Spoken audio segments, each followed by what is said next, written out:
असं आहे की सर्वसाधारणपणे ज्या वेळेला अर्थसंकल्प सादर होतो त्यावेळेला अर्थसंकल्पामध्ये निश्चितपणे कोणकोणत्या स्वरूपाच्या तरतुदी आहेत ह्या तरतुदी प्रत्यक्षपणे सभागृहामध्ये अर्थसंकल्प सादर होण्यापूर्वी जाहीर होत नाहीत। परंतु आजची आपण जर सगळी वर्तमानपत्र बघितली तर या वर्तमानपत्रामध्ये कोणकोणत्या विभागाला कोणकोणत्या घटकाला काय काय सोयीसुविधा दिल्या जात आहेत ह्या सगळ्या योजना ह्या आता जवळजवळ बाहेर प्रसिद्ध झालेल्या आहेत। त्यामुळं हे बजेट पूर्णपणे फुटलेलं बजेट आहे। मला माहित आहे, माझा इतक्या वर्षांचा अनुभव आहे, सरकारच्या वतीनं सांगितलं जाईल की बजेट पार्ट 2 जो आहे तो पार्ट 2 हा लीक झालेला नाही, पार्ट 1 लीक झालेला आहे। परंतु पार्ट 1 आणि पार्ट 2 हे एकाच ठिकाणी बजेट असतं, त्यामुळे हे बजेट फुटलेलं आहे। हे बजेट फुटलेलं असल्यामुळे हे सरकार नैतिकदृष्ट्या या सरकारचं अधःपतन झालेलं आहे। नैतिकदृष्ट्या या सरकारची विश्वासार्हता ही रसातळाला गेलेली आहे। आता याचं कारण काय, तर शेवटी हेच सरकार 3 तिगाडा आणि सब बिगाडा असं हे सरकार आहे। इथं श्रेयवादाची लढाई आहे। राज्याचे अर्थमंत्री अजितदादा पवार हे बजेट सादर करणार आहेत आणि म्हणून त्यांना श्रेय मिळू नये म्हणून त्या बजेटमध्ये आम्ही कोणकोणत्या घटकाला काय काय सोयीसुविधा दिल्यात हे सांगून या बजेटचं श्रेय घेण्याची ही त्या ठिकाणी स्पर्धा सुरू झालेली आहे। त्यामुळं हे सरकार म्हणजे 3 तिगाडा आणि काम बिगाडा असा त्याचा अर्थ आहे।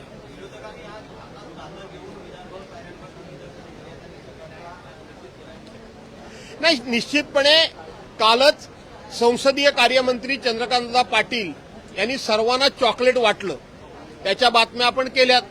याचा अर्थ महाराष्ट्रातल्या जनतेला आज जो अर्थसंकल्प जाहीर होणार आहे त्या अर्थसंकल्पातून चॉकलेटच मिळणार आहे, फसवणुकीचंच काम होणार आहे हे स्पष्टपणे त्या ठिकाणी जाहीर झालेलं आहे, हे स्पष्टपणे त्या ठिकाणी स्पष्ट झालेलं आहे। आणि त्याचाच भाग म्हणून या बजेटमधल्या तरतुदी ह्या बाहेर जाहीर करून हे चॉकलेट कोणामुळे मिळतंय हे दाखवण्याचा हा प्रयत्न आहे। परंतु चॉकलेट म्हणजे फसवणूक आहे। दादांच्या पेटाऱ्यातून दादांच्या बजेटमधून पूर्णपणे लोकांची दिशाभूल झालेली असेल। राज्याच्या तिजोरीमध्ये पैसेच नाहीयेत। राज्यावर खूप मोठं अशा प्रकारचा कर्जाचा डोंगर उभा राहिलेला आहे। राज्याच्या सकल उत्पन्नाच्या 25% जवळजवळ राज्यावर कर्ज झालेलं आहे। अशा वेळेला फक्त आणि फक्त महाराष्ट्रामध्ये काही ठिकाणी पाऊस पडत नसला तरी दादांच्या बजेटमधून फक्त आणि फक्त खोट्या आणि दिशाभूल करणाऱ्या आश्वासनांचा पाऊस पडेल, यापेक्षा फार काही जनतेच्या पदरात पडणार नाही। धन्यवाद।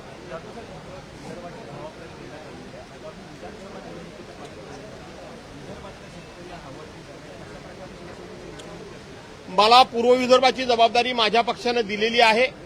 विदर्भामध्ये आज सरकारच्या विरोधात प्रचंड असंतोष आहे। आपण बघितलं असाल की विदर्भातल्या 10 लोकसभेच्या जागांपैकी फक्त आणि फक्त भारतीय जनता पार्टीच्या 2च जागा निवडून आल्या। याच्यातूनच विद्यमान सरकारवर प्रचंड अशा पद्धतीचा रोष हा संपूर्ण महाराष्ट्रामध्ये त्याचप्रमाणे विदर्भामध्ये आहे आणि तो रोष उद्याच्या विधानसभेच्या निवडणुकीमध्ये सुद्धा या सरकारच्या विरोधात जनता मतपेटीतून काढेल हा मला विश्वास आहे।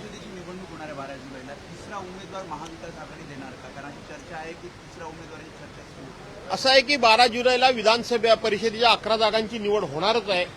त्या संदर्भातला जो काही निर्णय आहे महाविकास आघाडी संदर्भामध्ये 2 उमेदवार देणार, 3 देणार की 4 देणार हे महाविकास आघाडीचे नेते लवकरच एकत्र बसतील आणि निर्णय करतील।